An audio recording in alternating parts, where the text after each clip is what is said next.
갑질 얘기를 하고 라떼는 말이야 뭐 이렇게 이제 얘기하는 것처럼 기분이 올라갔다 내려갔다 하거든요. 혹시 라박수 이야기는 아니시고요?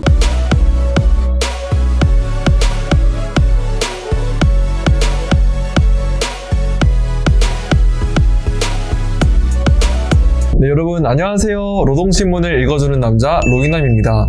북한에도 수해가 많이 일어난 것으로 알고 있는데 그 수해와 관련된 기사를 함께 읽어보면서 이야기를 나누도록 하겠습니다. 노동신문에 나와 있는 11자 기사 인민의 심부름꾼이라고 하는 제목입니다. 일꾼들은 관직이라는 우산을 쓰고 군중이 맞는 빗방울을 피할 생각을 하지 말아야 한다. 군중의 인정과 존경을 받는 것은 더 없는 행복이지만 자신은 그만큼 더 고생해야 하고 더 검소하고 어렵게 살아야 한다.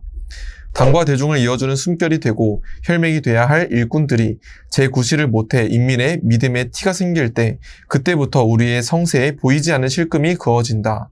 인민의 고생과 아픔이 느껴지지 않을 때 만사를 예사롭게 대하게 될 때 변질이라는 악성 바이러스가 소리 없이 침습한다. 네, 이런 기사의 내용이 있었습니다. 그러면 우리 함께 라박수를 모시고 이야기를 나누도록 하겠습니다.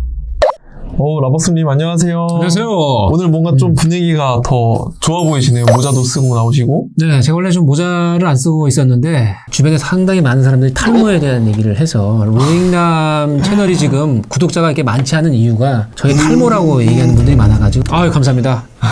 오늘은 이제 북한에 최근에 수해 피해가 많이 있었나 봐요. 그러면서 여기 표현으로는 일꾼이라고 하는 게 어떤 뜻인가요? 북한에서의 이제 일꾼은 간부를 의미하죠. 간부. 그러니까 중간에 어떤 관리자를 의미하는 것이고 좀 가진 자가 더 놓아야 되는 것처럼 권력을 갖고 있는 사람이 더 열심히 해야 된다. 그러면은 좀 궁금한 것이 이제 그분들의 업무가 어느 정도 이렇게 차이가 날까요?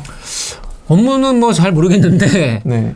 갑질은 아마 좀 많이 하겠죠. 북한이. 사실, 예. 그러니까 근데 북한은 사실 아직까지 시스템이 없어요. 그러니까 그 사람이 기분이 좋을 때냐, 기분이 올라갔다 내려갔다 하거든요. 혹시 라박수 이야기는 아니시고요?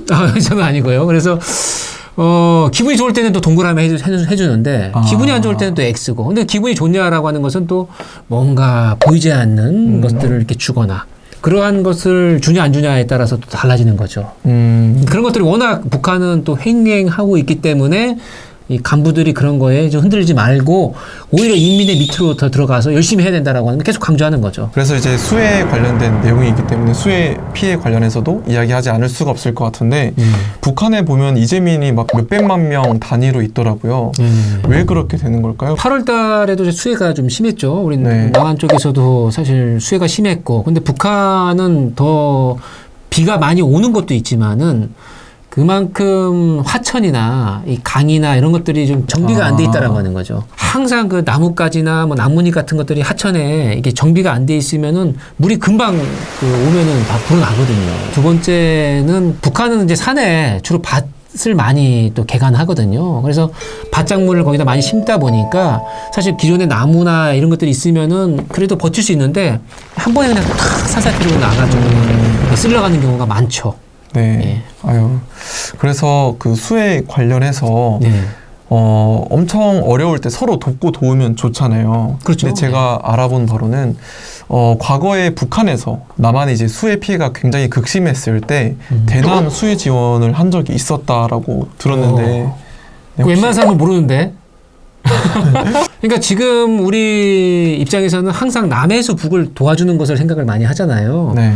근데 70년대 중반까지는 사실 경제적으로 북한이 조금 나았었거든요. 서울에 그 당시 수해가 많이 심하게 나가지고 이재민들이 엄청 많이 발생했거든요. 네. 그걸 보고 우리 김일성 주석이 남한은 너무 불쌍하고 헐벗고 굶주렸기 때문에 수해가 난 사람들에 대한 지원을 북에서 해줘야겠다라고 해가지고 북한에서 연락이 왔어요. 네. 우리가 수해 물자 지원해줄까? 네. 그랬는데 남한에서는 어떻게 했을 것 같아요? 오케이? 아니면 노? 안 된다. 자존심이 있으니까. 남한도 자존심이 있으니까. 네. 그런데 말입니다.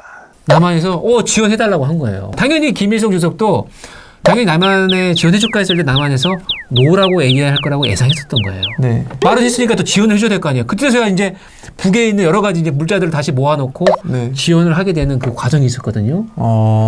그게 이제 80년대 초반의 상황입니다. 북한 같은 경우에는 1995년도, 96년도에 엄청난 그 수해가 일어났습니다. 하루에 평균 한 580mm. 그래서 이 수재민이 한 520만 명이 생겼어요. 520만 명. 520만 명. 예. 그리고 96년도 그 다음에 또 수재가 또 비가 왔는데 하루에 600mm입니다. 더 많이 왔네요. 하루에 600. 예. 그러니까 수재민이 한 327만 명이 생겼고. 그러니까 2년 동안에 거의 1000만 명의 수재민이 생겼죠. 그 기간 동안에 북한은 너무나도 이제 어려워졌죠. 이 네. 수해로 인해 가지고. 그래서 완전 경제나 여러 가지 국가 기반 시설이 무너져 버렸습니다. 그래서 상당히 많은 또 아사자가 생기고 배급이 중단됐으니까요. 아사자가 생겨가지고 거의 100만 명에 육박하는 그런 사람들이 참 어렵게 됐다라고 하는 부분들도 있었죠. 그 정도로 심했습니다. 그때 저희가 도왔었던 거죠. 그렇죠. 남북 통일을 꿈꾸고 있는 저로서는 이렇게 서로 돕고 도왔었던 역사가 있다는 것이 참 다행으로 느껴지는 것 같습니다. 네. 수해 피해가 있을 때 함께 서로 도왔던 과거가 있었다는 것이 앞으로도 그런 미래를 만들어갈 수 있다고 하는 뜻이기도 하니까요. 네. 네, 어서 속히 수해 피해가 멈추고 잘 서로 풀렸으면 좋겠습니다. 네, 그럼 오늘도 시청해주신 시청자분들께 감사드립니다. 네, 좋아요와 구독 부탁드립니다.